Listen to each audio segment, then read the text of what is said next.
أعوذ بالله من الشيطان الرجيم بسم الله الرحمن الرحيم الحمد لله رب العالمين والصلاة والسلام على رسول الله اللهم علمنا ما ينفعنا وانفعنا بما علمتنا وزدنا علما وإيمانا وفقها في الدين اللهم لا سهل إلا ما جعلته سهلا وتجعل الحزن إذا شئت سهلا رب العالمين. So today's topic will be on mufsidat as-salah, nullifiers of salah. So babu mufsidati as-salah. So this chapter discusses actions or things that when we do in salah, it's what? It's made our salat void and invalid. Okay.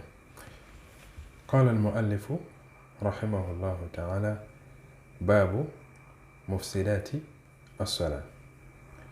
It's a chapter that talks about nullifiers of salah.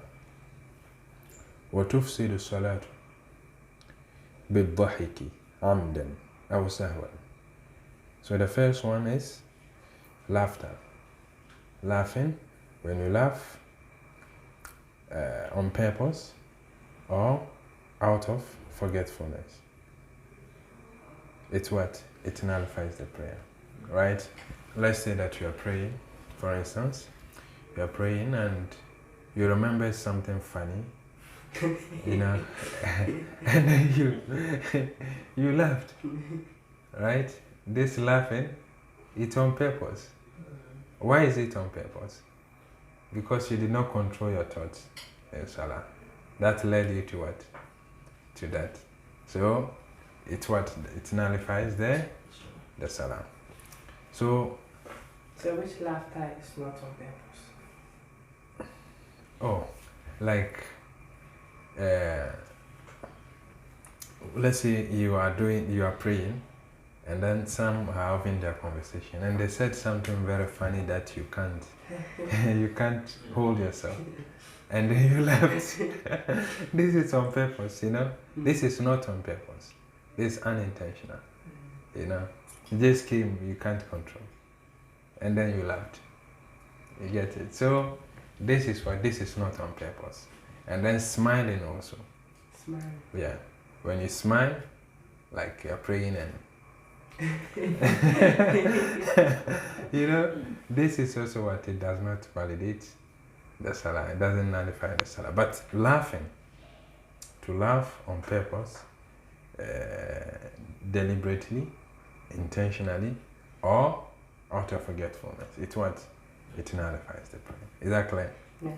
So I've heard you can laugh, but don't let it come out. How do you laugh when you... It's more like you're trying to control your laughter. Maybe something happened funny during prayers. Then it's very funny that you couldn't control, but if you're able to control it, your prayer is in that. As in, Yeah. Or that we consider as a smile. Because you don't. So if whether you laugh, whatever, you ask yourself, is this on purpose or to forgetful? Yeah, so as I said, if like it's something that is beyond your control, you are just praying and then people said something very funny. You cannot control and then you laugh. So this is what? It's this no this it does not invalidate the salah. The salah is still what? Says valid, right? But when they say something and then you laugh, right? Deliberately. You wanted to laugh and you laugh. You know, so this is what? It nullifies the prayer. say, even if you're the imam. Yeah, even if you're the imam.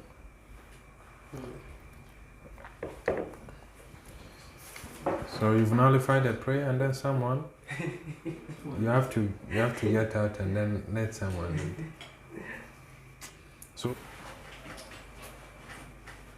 So you were asking when Imam forgets Rukun in Salah, and then he did not remember until he finished praying, and then those behind him also did not realized that. And then the Imam left. After he has left the masjid, he remembered that he has left or forgotten a rukun. So here, what will the Imam do? Right? What will the Imam do? This is a very tough one. Imam has forgotten, and those behind him also have not realized that Imam has left something in Salah. And then this is rukun, this is a pillar, this is an essential integral of the prayer. Now, here, if let's say that the interval, let's say the Imam has left. Now, let's say the Imam's office is close to the masjid. And then the Imam finished the prayer and then entered the mosque. The office. And then some few minutes he remembered that he has what? He has forgotten something in the prayer. Right? So after some few minutes, like 5, 6, 10 minutes, right? So it's still close. Right? The Imam can go back and then also correct the prayer and then do sujood salah. You get it? You pray by himself or you call the public? Yeah, so those there will join him and pray. You understand? You tell them that you've forgotten what rukun. So he will correct it. So let's say he has forgotten to prostrate.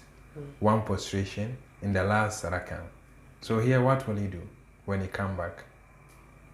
He will pray what? One unit prayer, one cycle, one rak'ah in place of that. Then do sujood salah. This is how you correct it.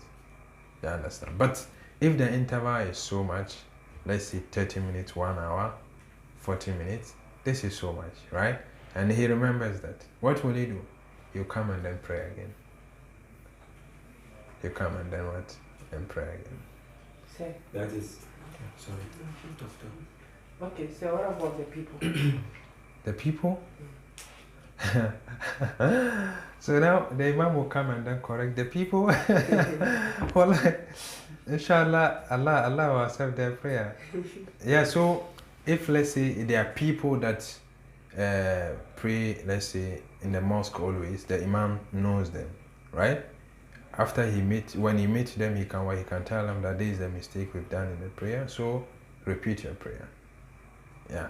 So when the Imam come and pray, he will come and then correct the prayer, and then you tell those you know to repeat their prayers again, right? Because of what they've left the masjid, and then also the interval is what? It's why they can't come and they can't correct it. But if when you left to your office, they are still there. You what? They will follow you to correct the prayer, and then that's all. You get it? Because for rukun, it must be done. Say, since the Imam carries the weight of the people, yeah. How about maybe the Imam prays them in place of the people? Maybe the correction, the people are not there again. What the burden the Imam carries is when, let's say, someone leave out, let's say, Sunnah or Fadila, that's when the Imam will carry. But a Rukun, no. You get it? A Rukun, no. So, for instance, you are praying Zuhur, right? This Zuhur, everyone's supposed to pray, to recite, right? And then one of the followers did not recite. Here, the Imam will still take because the Imam recite. You get it?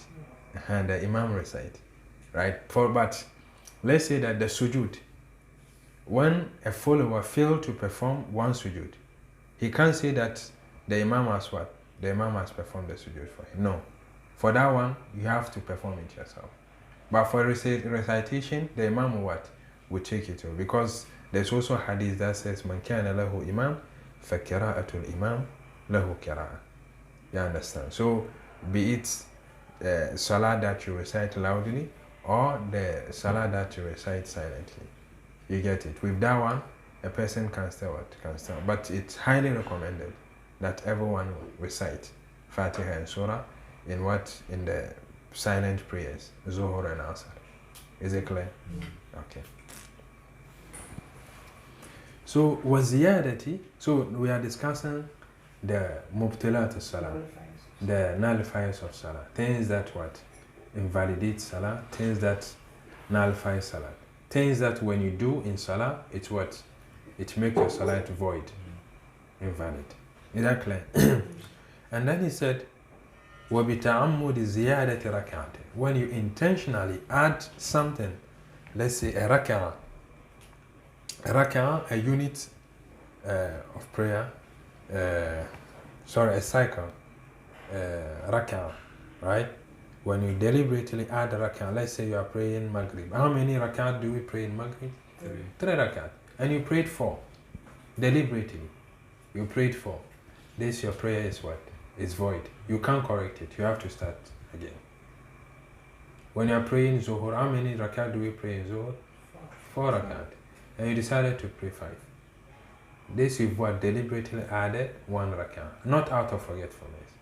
Here, you what? Your salat is void, you have to start again. You understand? And then same apply to sajda. When you deliberately add 1 sujood to what? To the 2 sujood that we do, your prayer is what? Is void. Is that clear? Okay. أو نحو ذلك, or something like that. So when you deliberately add something that you're supposed not to, you what? It will make the salat void. You get it? But if you do that out of forgetfulness, then you what? You have no sin. Your salat is what? It's intact, and you can auto what? You can correct it. Is that clear? Okay. Yeah. So we said when you deliberately add a rak'ah, your prayer is what? Is void. But when you forget and you add 1 rak'ah, your salat is still what? Because you what? You've forgotten. Okay. You get it? Because this ummah,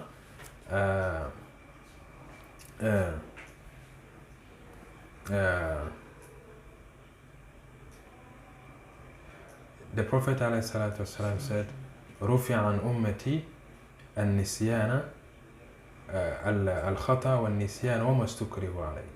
Right? Allah will not hold us accountable on things that we what?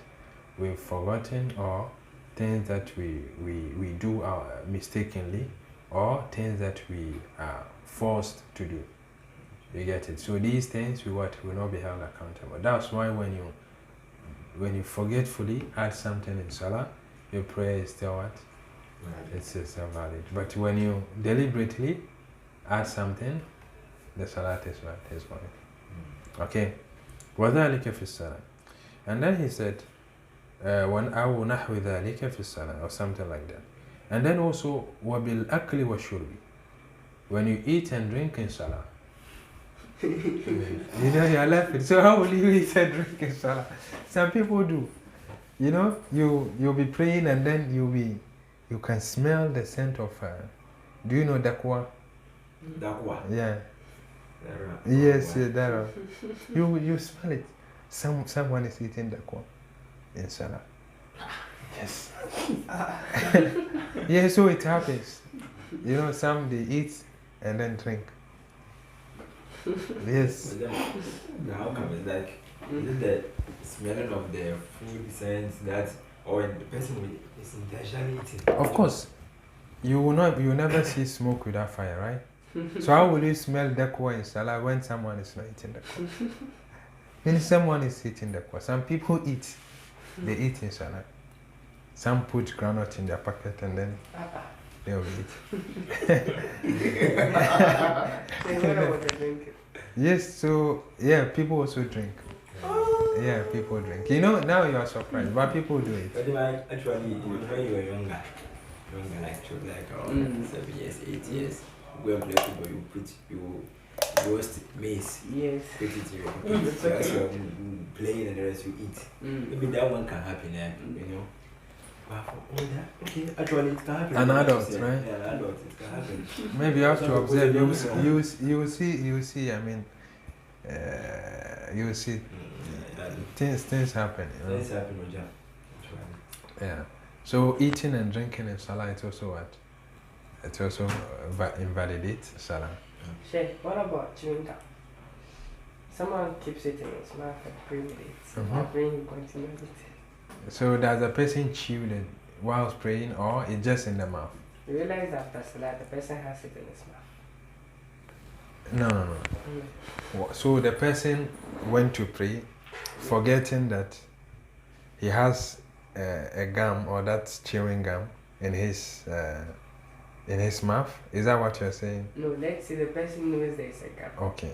And he keeps it, I'm not going to eat it after prayers. And after prayers, he chews it. Yeah, the prayer is still valid as long as the person did not chew it in prayer. But it is what? It is disliked to leave the scent of what? A gum, chewing gum in your mouth whilst praying. The mouth has to be what? Clean when praying.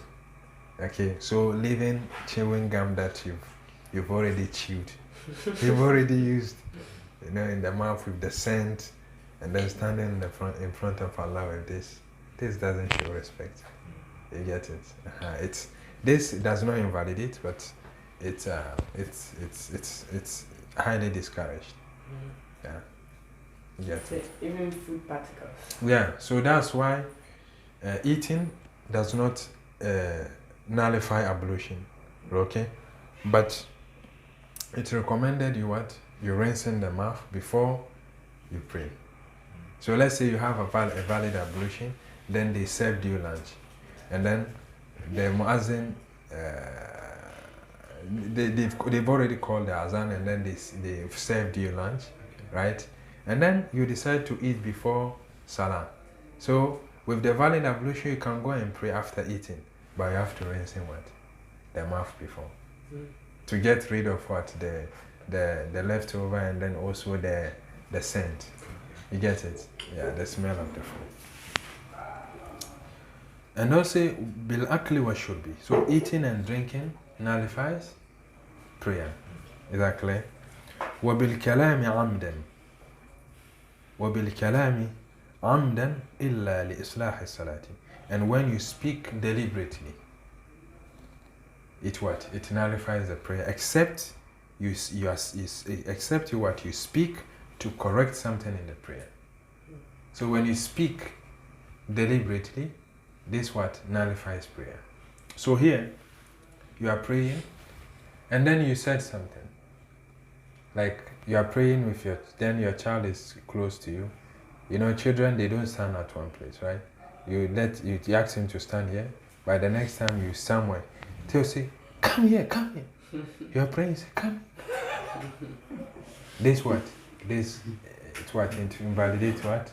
Prayer. Because this thing that you've said does not correct anything in the prayer, and then it's also not part of what? The prayer. So this what? It nullifies the prayer. Okay. You get it? Yeah. So when we were in Turkey, I'm writing the Quran, and then we're in one mosque. Actually, we went to a place. They posted my teacher there. Okay. In a village, like almost like beside the road. Okay. The village. No one comes there, so except some 1 or 2 people. Okay. And the rest will come. They're like passers. They are Yeah, travelers. yeah. So we are there. So we were praying, and then one of our brothers, he was reciting, and he made a mistake. I did it. You know, when you are reciting, when you make a mistake, and we do, the person on his one, Yeah. so we take it back. Yeah. So it just came like that. As the mistake, and he made a mistake, I just said, Yeah. So we had to stop the prayers and start everything. That's what we did. I mean, the Turkish. So you were not the imam, right? No, I was not Okay. the imam. I was part of the. I was the mamun, part of the mamun. So we stopped. So how did that affect the imam? What did the imam do when you did that? It's not easy with them. You know, it brought about laughter, actually. Oh, okay. It brought about laughter. And then the imam also laughed. Some of them started laughing. And then The imam also laughed. I forgot that to answer what happened. I remember it brought about laughter. Okay. Yeah, it's been a long time. How many years? Like 5, 6 years. I don't remember. Okay. Yes, but it's brought about laughter. Yeah. So with that, if the imam also laughed, then of course we mentioned that laughter. To laugh deliberately, it nullifies the prayer. So if the imam, what you did, caused the imam to laugh, and then also, it means that your prayer is what is invalid. You have to start afresh. Okay, so what about that? That sound I made? Yes, it's So part of the prayer, this right? sound also, it's not acceptable, right? If you do any sound that will correct the prayer, you did it to correct the prayer, there's no problem. But sound like this, it's also what? It invalidates prayer. Because it means something. Mm-hmm. You get it? It means something. It's as if you said, brother, you've made a mistake. You get it? Yes. Yeah. So here it's what? As if what you've spoken deliberately. And then this, is it did you do it deliberately or? It just came. Actually. It just came. When the So, music is so something like that, if you know, it's some people it's part of them. You know, when they see something they don't like, they will do something for you to know that no, this is not right. They will do that something. Oh, right? They do all this. This is a body language. So if you do, it's like you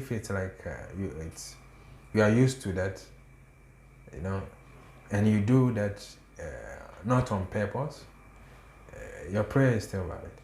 But if you do it on purpose, your prayer is null. You have to start again. Yeah. So if your situation, the imam has also laughed, so you all start your prayer. All right. For two. So anyway. Let's say a woman is praying or somebody is praying. Okay. And then the baby is like it's a baby, so it doesn't know since Okay. they're putting something in front of something. And then you or she, the baby is going to catch that thing or something. Then when you pray, you can see that you just continue your prayer, you have to maybe stop and go and bring the child because child is like Yeah, so now this, let's say it's 2 or 3 roll before the fire or the pot. You know, let's say there's a hot saucepan or pot there. When the child touches it, it will burn the child. So what do? It is allowed to step 1, step 2 to rescue the child, and then continue your prayer. It's still allowed. You get it? Same as, let's say you are in the mosque, right? The way this mosque is very big, right? Sometimes when you just enter and the imam is in ruku, by the time you get to the rows, the imam has already rise from the ruku. Okay. So here, when let's say you are left with 2 or 3 rows to the congregation, what do? You can prostrate there, then step 1, 2 to the row. Okay. You get it. This is also what allow it. Does not invalidate prayer. But more than that, it invalidates it. So more than 3 rows, it invalidates. You get it. So with that, she can step 1, 2 row to rescue the child. You understand? But she can't talk. She can't. No, she can't talk. When she say hey, hey, this is also a sound. It means something. Say what about? Yeah. So with this, it's also permitted. She can do that. If only when she do that, the child will understand and then back off. Then she can do that. But if it will not do anything, she has to step and then get the child, rescue the child. If it's far, she has to end the prayer. Yeah, that would be the best thing because the life is in danger here, so you have to. Say, is it the same as someone praying in a store? Then because they realize he's praying, they come and take the things. Is it the same thing as that as well? So how do you mean? Maybe someone is praying in a store and they know she's praying, she can't leave the prayer. Okay. And you come to the store, you take what you want and go. Does she know the person? No. Like a stranger comes in. There are videos like that. That's why they are jokes, but I wanted to know. People pray in the stores. They pray in the ladies. Yes. I've seen them. Yeah. The ladies, they have many stores. If you pass them, I've been seeing some of them. They pray in their stores. So here,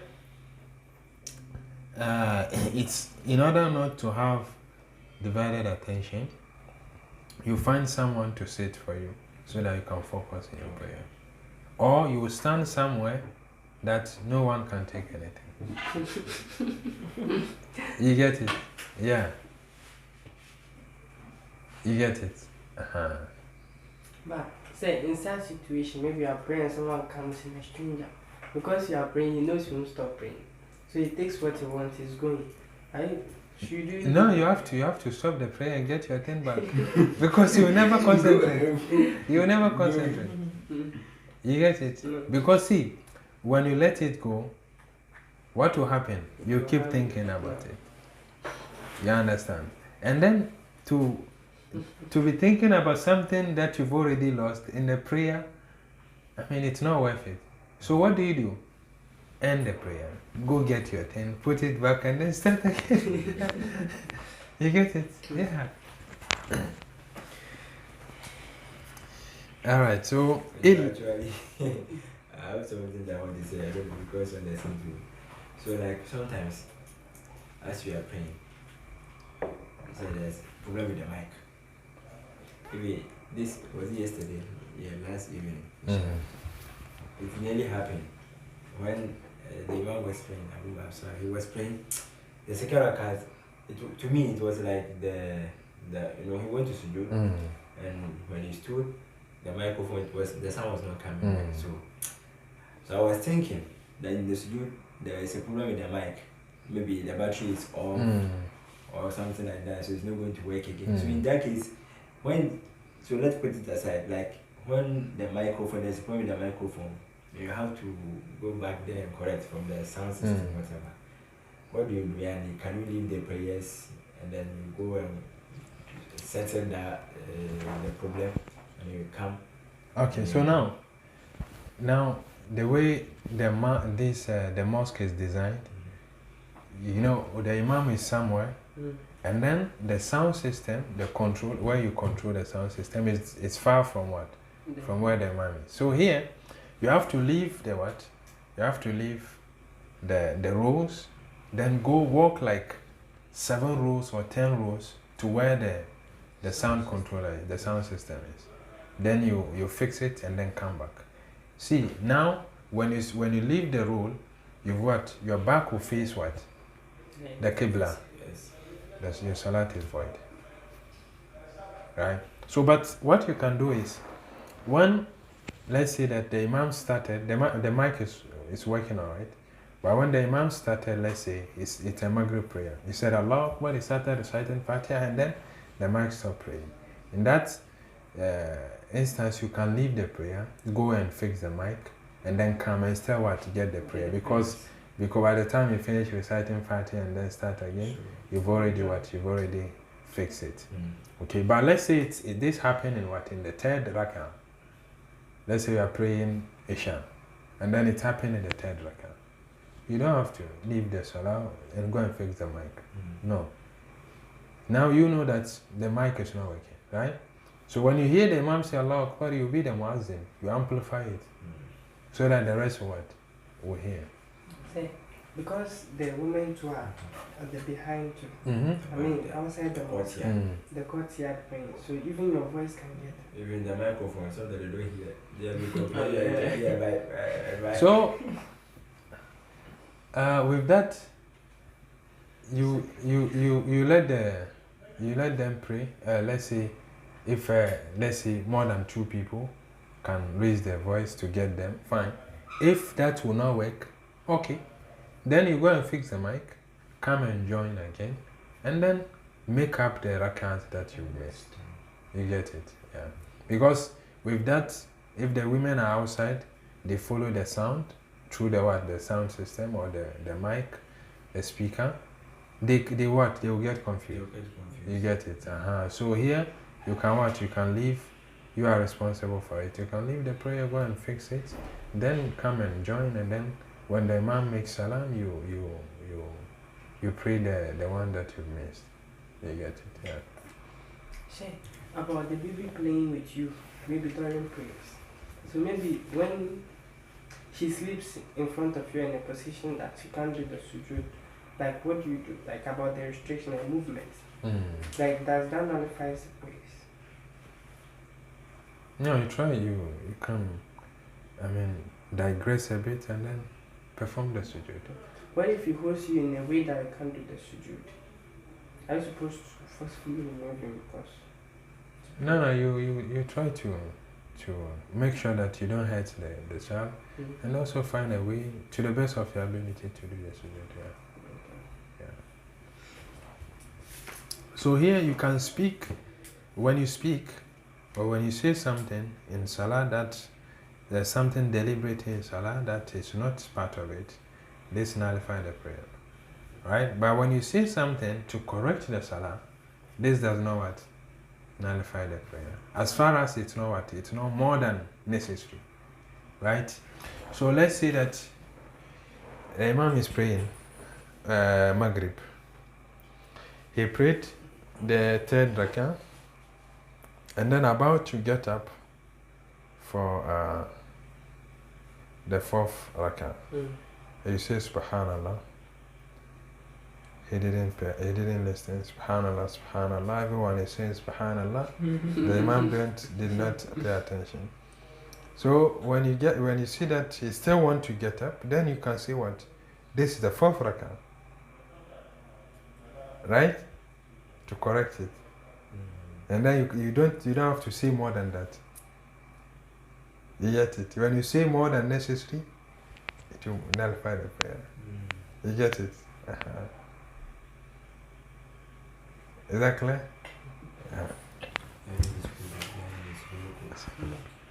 He said, "Illa li islahi salati fatubti." Right? If you say something that is not part of the salah, to correct it, there's no problem. It does not nullify the prayer. But if you say something that has nothing to do with correction of the prayer, or something part of it, then the salah is what? It's null. You get it? Okay. And then he said, بِكَثْرَةٍ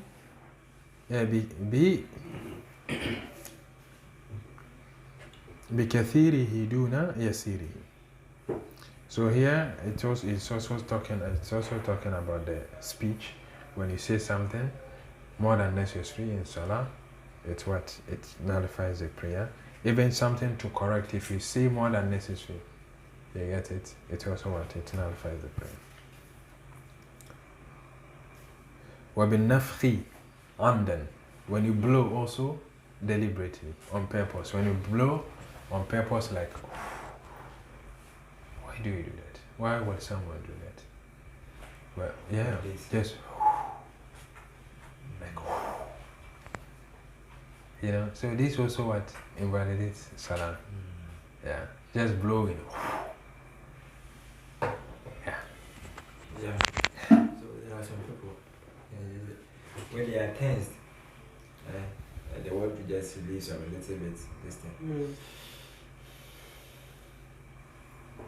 What's about that? Yeah, this is a deep breath. There's no problem. Okay. But to see. So maybe the room is not. There's maybe a way for sujood. There's something about they want to break. You want to. Because they probably do that way. You know, in our community, how the carpet, we lay the mat. There are these spaces in between the mat. Okay, that's where we put our face. So you see over there, sometimes it's dirty. You know. So you are going for you see that there are over there is dirty. So people they blow. Yeah. Me when I was young, I used to blow. You clear the place. You clear the place before you go for sujood. The same thing. You know, when it's rainy season, you know these insects. Yes, come around. yes. I always pray. You can't pray. I So I was like, when doing it. Well, Yeah, so we have everybody's their hands, you know. So with this, people's prayer is void in advance. But I said, how are you supposed to pray without moving the insects? Insects? Yes, like he mentioned also, maybe they are there playing. Yeah, some they will do all this one. Some kind of want to do also now. So no, the question is, you know they are what? They are insect, they are ants there. Why would you stand there to pray? That's the mosque. That's the mosque. Inside the mosque, they come inside. So like Say maybe the whole under the lights. You know, they like those they come listen, termites. that place is a distance. Like, When it's it not rains, open they like come that. plenty. And the place is not open like so. When it rains, even small, just the inside that you see. My village is the same. Come plenty, even you the imam, you can't even stand. Some will be entering inside your boxer. I'm telling you. So you realize that, so they clear them or they sweep the mosque. Yes. And they started praying. And now they are coming during prayers. You can sweep 2 times. Yes, yes. You can sweep inside like this one 2 times. You sweep and sweep again, still your back. It's too much. It's too hard. You see the box. So are they harmful? No, they are not all of them. Some bite, but some don't bite. Some don't But bite. if you mistakenly put your forehead on one, what will do to you? And If you have it, you can come in. they are one that. So here you can just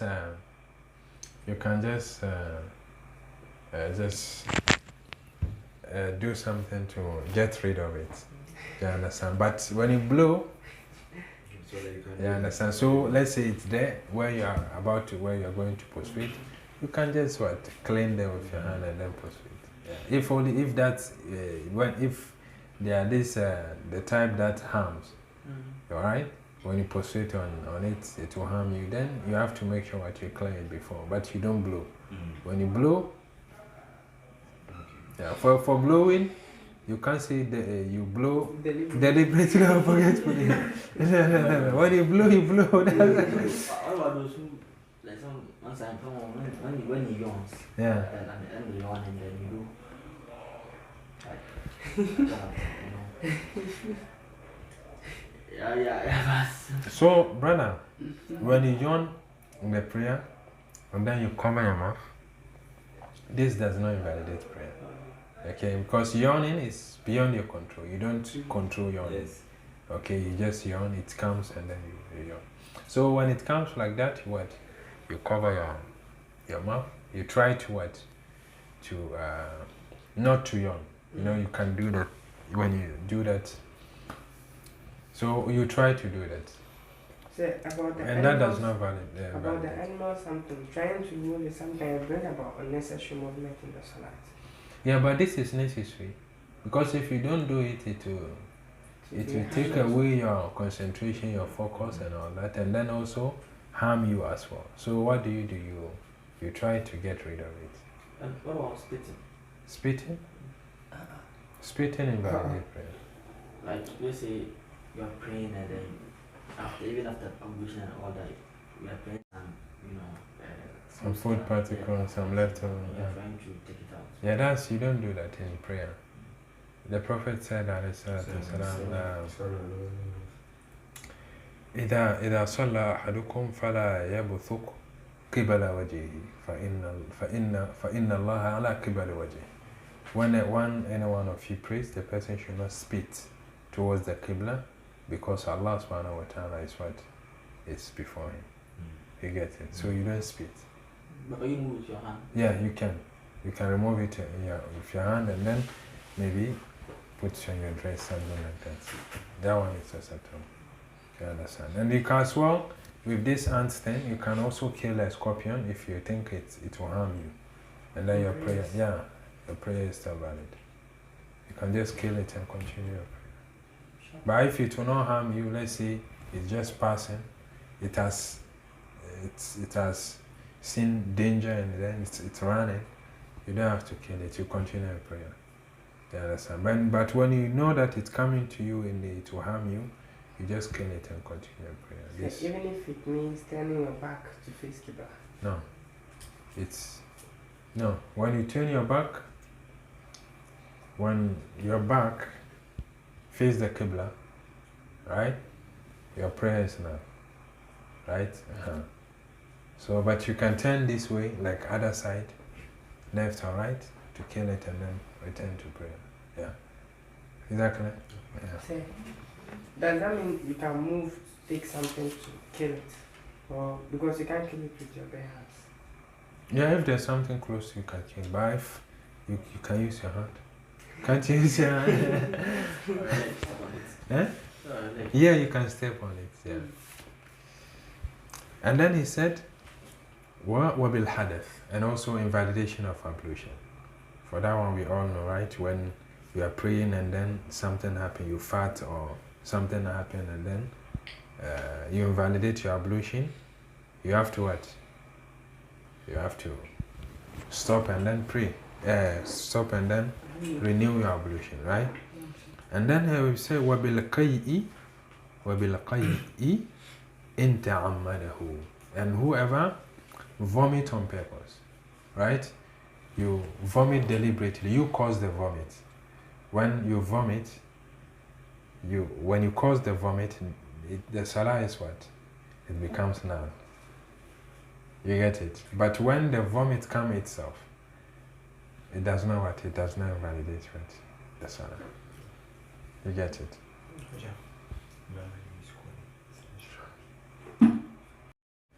And also وبزيادة 4 ركعات سهوا, and when you add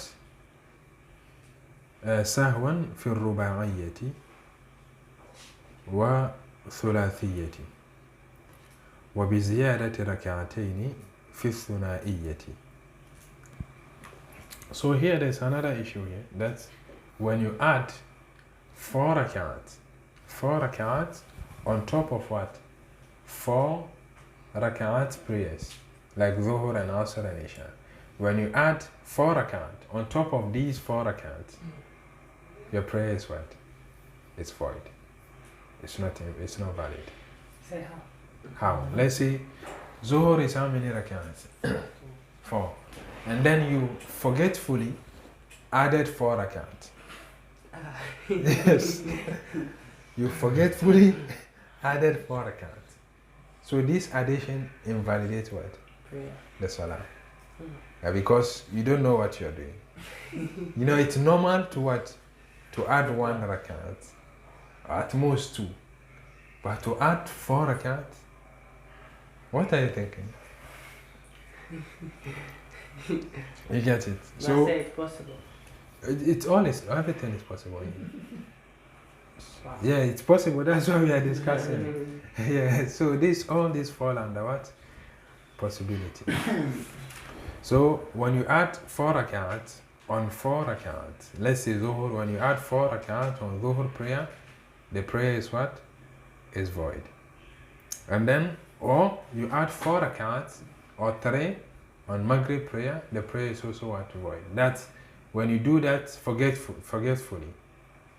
When you do that not on purpose, that's what?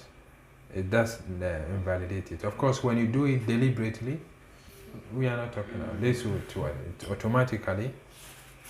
Even forgetfully to invalidate. Yet it's invalidated because you don't know what you're doing. If you add 4 rakat, you get it.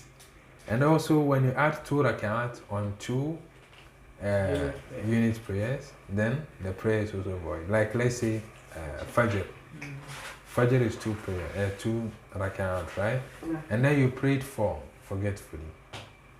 So meaning you've added 2 rakat. So the prayer is also what? It's also void. Is that clear? Okay. And also وبسجود المسبوق مع الإمام للسهو قبليا. So here say قبليا.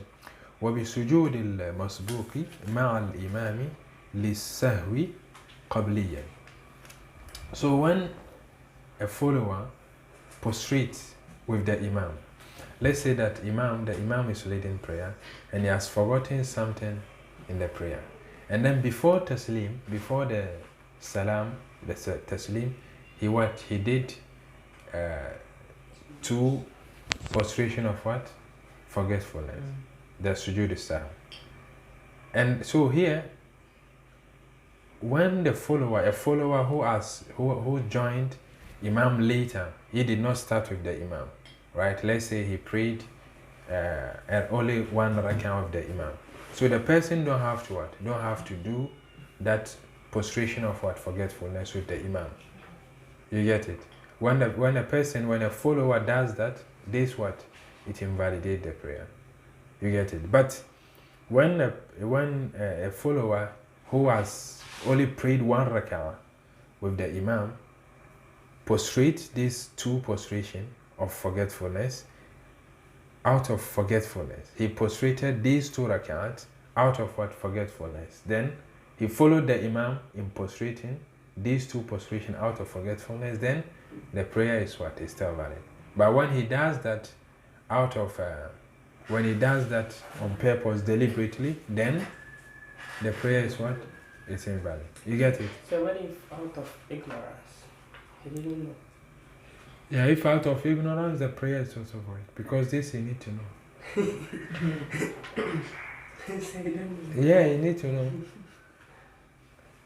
You need to know, you know? So there's only one thing: when you do it out of ignorance, the prayer is still valid. That's when you speak in prayer. And you don't know that speaking in prayer is not what? It's not permissible. When you do that, when you speak out of ignorance, and also speak forgetfully, the prayer is still valid. But with this, you need to know. So the prayer is what is void. Is that clear? So mostly it's common among women. To what? Like speaking in prayers, especially when their kids are moving in the mosque. Maybe in the middle of prayers you can hear them trying to correct them. Hey, come here, come here. Yeah, they don't. Because saying come here doesn't correct anything in the prayer, so it's the prayer is fine. So here they have to make sure they've kept their children at a safe place before they start praying. You get it? You make sure that where you are praying there's no danger around. So then you can leave the kids to just move around and play. But when you know there's a danger, you find an adult to take care of. Or you keep them somewhere till you finish praying. Yeah, so like,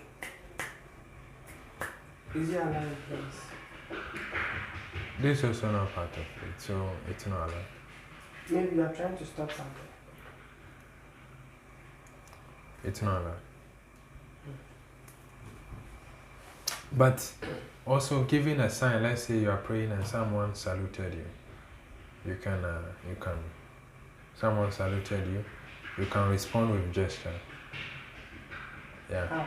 You can respond with gesture like this. They are praying and someone says, Assalamu alaikum. Yeah. Yeah. And then also, let's say that you are praying. So that one is deliberate.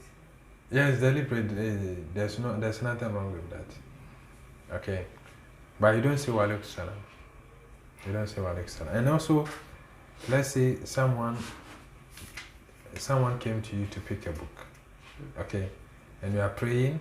You don't know what to tell the person. You can't speak. You can't tell the person to take a book, right? To take the book. And then you just finish reciting Fatiha. So you can start, let's say, you can say, Ya Yahya, khudul kitab. Then you continue from there. Yeah, you get it. So, but if, let's say, you've already started, start reciting a different chapter. This verse is in which surah? Maryam. Surah Maryam. So here, you started reciting different surah. And then before the person came. So you can't stop reciting that surah and then say, Ya Yahya khudul kitab. If you do that, the prayer is void. And then let's say someone came to you knocking the door, right? And then you want to allow the person to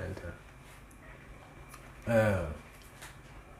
You can say udkhuluha bi salamin amin and then continue. Yeah. So can you raise your voice for him to know you? Yes. Udkhuluha bi salamin amin. What do you want him to do? There you don't mind him. He doesn't do anything. And his entrance. You don't mind him. Just keep quiet and then continue. You don't mind his entrance. Hey, so you are praying, you came to join someone, and the person wants to alert you that he's not praying, he's doing nawafil or something. So is he permissible? So nawafil is it not a prayer? Mostly, if people are doing nawafil, if they come to join, they'll do like this. Ah, yes. That it's not a problem. It It's doesn't nullify. no, it doesn't matter. Because you're giving the person a sign that this not, you don't have to join you. Because you are praying a voluntary prayer. Hey, say, what if somebody's praying Nawafil and you join the person with your intention of maybe Zuhur or Asr? Yeah, we spoke about this, right? What did we say? So you can't do that. Yeah, you can't do that. Have the intention to not But you don't know the person's praying Nawafil and you didn't alert you.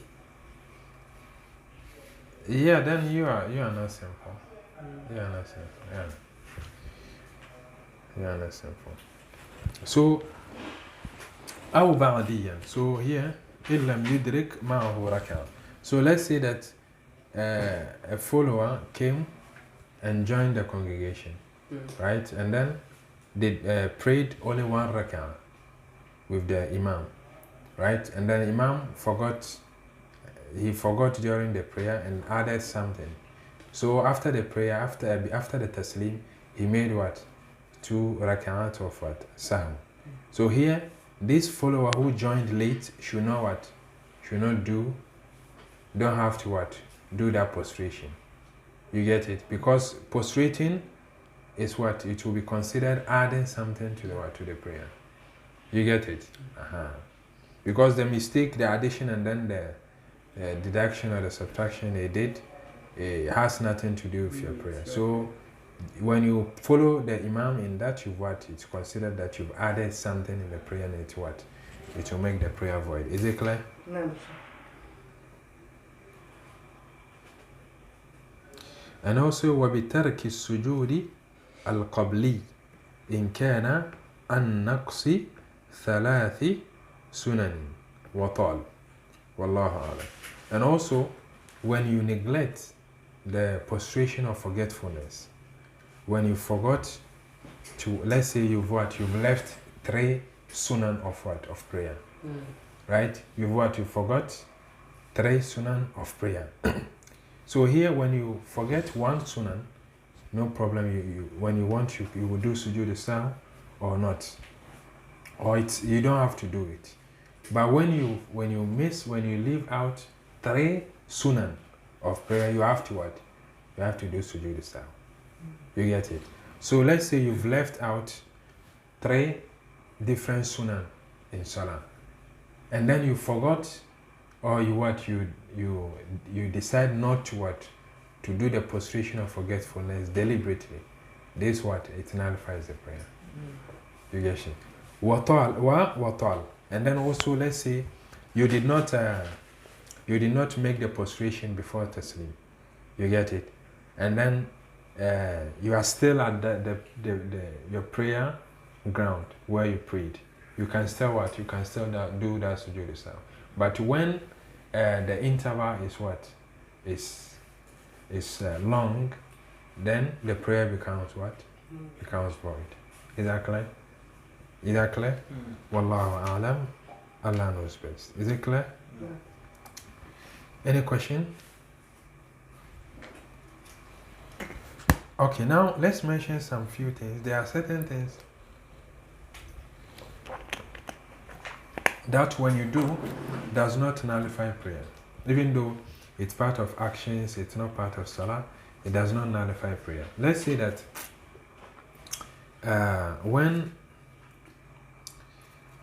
let's add this when, let's say you are praying and then your nakedness exposed, right? You expose your nakedness because of maybe your type of dress or something. This also nullify the prayer. Let's say when you go for ruku and sujud, and then your buttocks exposes. Here, what happened? The prayer is null, because at that time, all this your nakedness should be covered, and then here you expose it. So here the salah becomes void. Okay. So now here there are certain things when you do, it does not nullify prayer. Let's say we have this traditional way, they wear it, and then you can see the shoulder and the hand. Okay, so now let's say we are wearing that kind. You can use that, you can pray in that kind of dress, right? So here, let's say that you are praying, you went for ruku. When you rise from ruku, one of the cloth, I mean, left off on, or yeah. So here you can what? You can just put it on then and then continue praying. You know, you can do that and then continue praying. The prayer is still what? The prayer is still valid. So like ladies, what, like, let's say the only part that maybe can be exposed that their prayer is still valid is their hand, like their hands to their wrist. Yeah, they are from the wrist, yeah, and then the face. That's all. That's all. For the feet, everything, the legs and the feet should be covered completely. You know, yeah. So that means it's necessary for them to wear socks if possible. If that will help them cover it, yeah, then that's it. Say, what about our sisters at school? What about that? Yeah.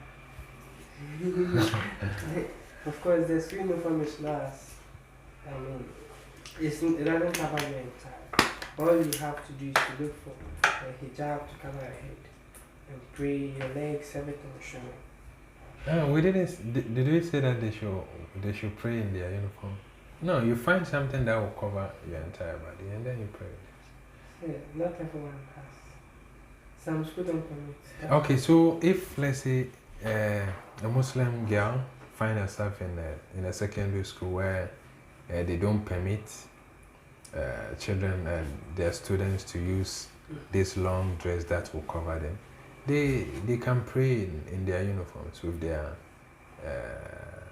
their legs exposed. But like maybe can't they like send you to school, but when they go to the masjid they will change the masjid? Yes, we spoke about this in our meeting yesterday. Some schools don't allow. At all. Yeah, when even a new student, go to the school to register, they will make sure that you don't have such dresses in your bag. Yeah, some schools are. So we've searched in a girl can do that, can pray with the legs exposed. But if she can find a place where she can cover her entire body and pray, then it's better she do that. But if there's no way she can't go out of the school, the dormitory or the school premise to do that, then she is permitted to do what she can at that moment. Say, what about veil? No veil, nothing. Is it that she can't find veil or it's not permitted also? Not permitted. It's not permitted. Allah Akbar. Then she can also pray like that. Yeah, she can pray like that. Maybe the Muslims should have things like this just in the maximum you can wear. The issue is that they don't permit this in the school. So there's no way you talk of a masjid putting a long dress for girls in the masjid. Even in that schools, such schools, they don't even permit them to have a masjid. No. Not to talk of hanging. Yeah, you get it. So these are all part of our reality. So with that, she can pray like that because this, covering the private part in prayer, it's what? It's part of the condition of what? Validation of Salah. Right? Or condition of what? A valid Salah. Okay. So, but if we say that when she finds herself in such situation, okay, she must cover herself to pray. Okay.